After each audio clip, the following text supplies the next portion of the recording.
अस्सलाम वालेकुम स्टूडेंट्स, मुतालिया पाकिस्तान के लेक्चर सीरीज में मैं हूं आपका teacher Hamad Saleem. Last lecture में हमने चैप्टर 1 को कंप्लीट कर लिया था। हमने सारे लॉन्ग क्वेश्चन भी पढ़ लिए हैं और शॉर्ट क्वेश्चन भी। आज से हम चैप्टर 2 शुरू करने वाले हैं। चैप्टर 1 जो था वो तहरीक पाकिस्तान पर मबनी था, कैसे पाकिस्तान कायम हुआ। आज से हम चैप्टर 2 स्टार्ट कर रहे हैं। चैप्टर 2 का नाम है इस्लामी जमहूरियत पाकिस्तान की इब्तदाई मुश्किलात, early problems of Islamic Republic of Pakistan.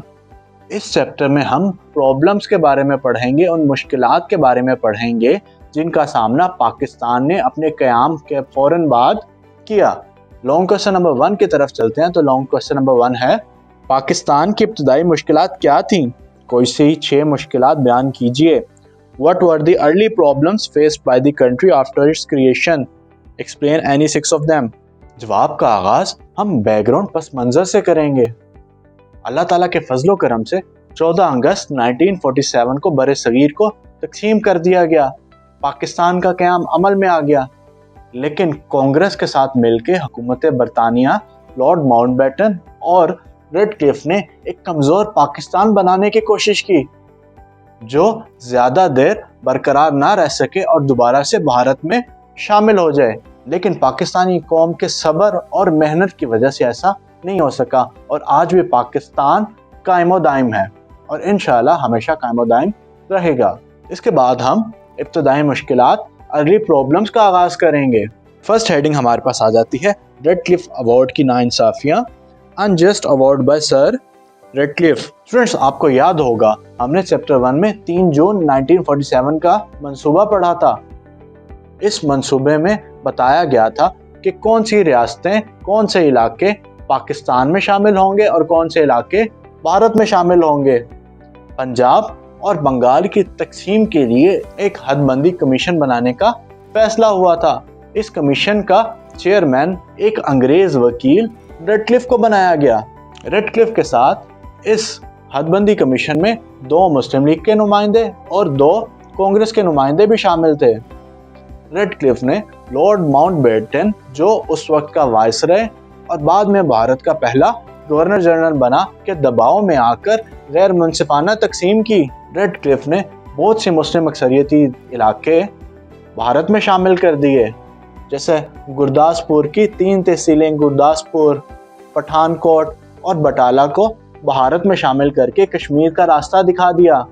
Bharat ने कश्मीर पर फौजकशी करके कब्जा कर लिया और आज भी मसला कश्मीर पर पाकिस्तान और भारत के दरमियान 3 जंगें लड़ी जा चुकी हैं। पहली जंग क़याम पाकिस्तान के फ़ौरन बाद 1948 में लड़ी गई, इसके बाद 1965 में और फिर 1971 में आखिरी जंग लड़ी गई। गुरदासपुर के साथ साथ ज़िला फिरोजपुर की तहसील ज़ीरा को भी भारत में शामिल कर दिया। हालांकि ये मुस्लिम अक्सरियती इलाका था।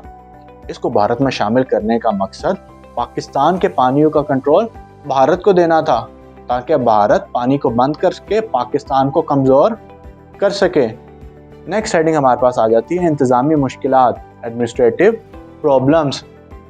क्या में पाकिस्तान के वक्त ज़्यादातर सरकारी मुलाजमों का ताल्लुक हिंदू मत से था या वो गैर मुस्लिम थे? गैर मुस्लिम पाकिस्तान के क़याम के बाद हिंदुस्तान भारत में हिजरत करके चले गए।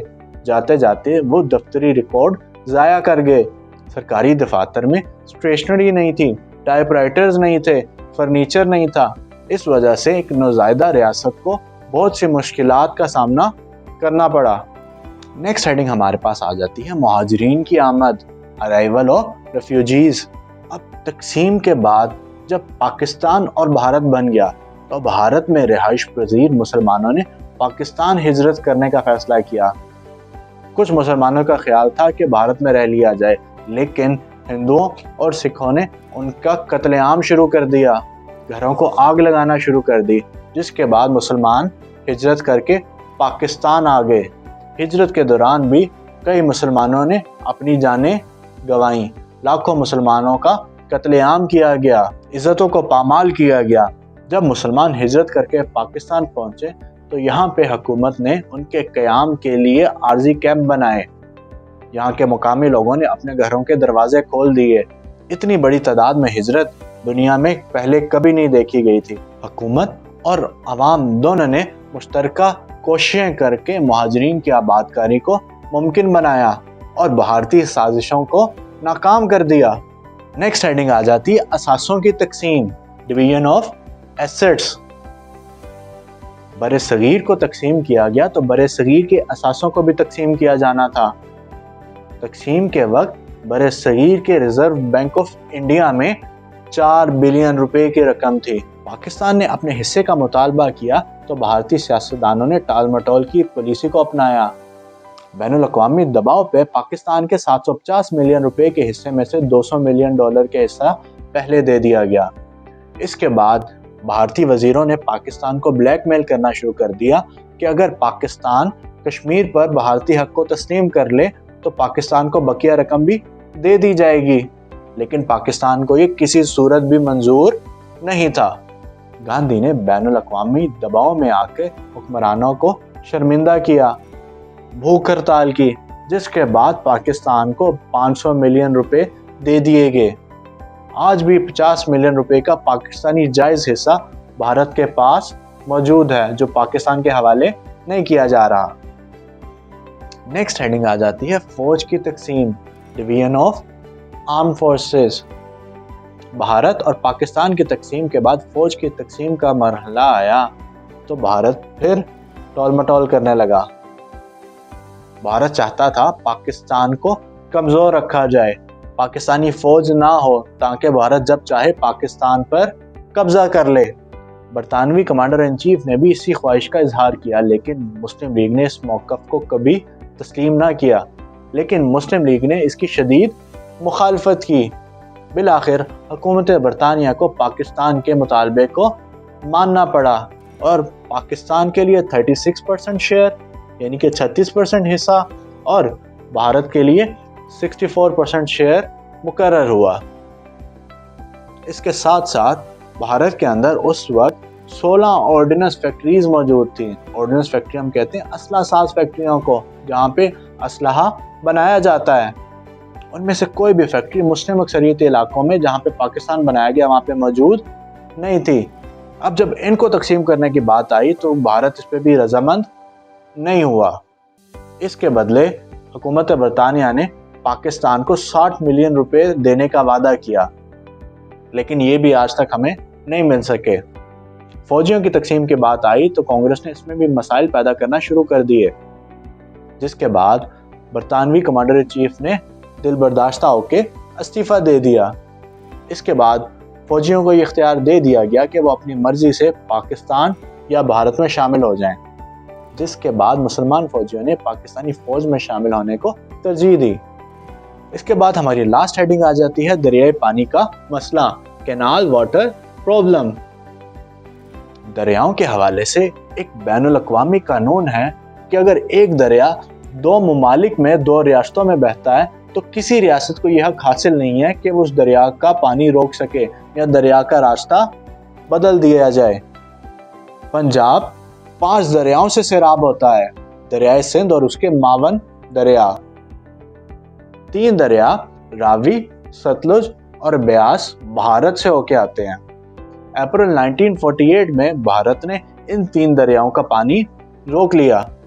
पानी को रोकने का मकसद पाकिस्तानी मईशत को तबाह करना, क्योंकि पाकिस्तान एक ज़रई मुल्क है और ज़राअत के ज़रिए ज़र मुबादला कमाता है।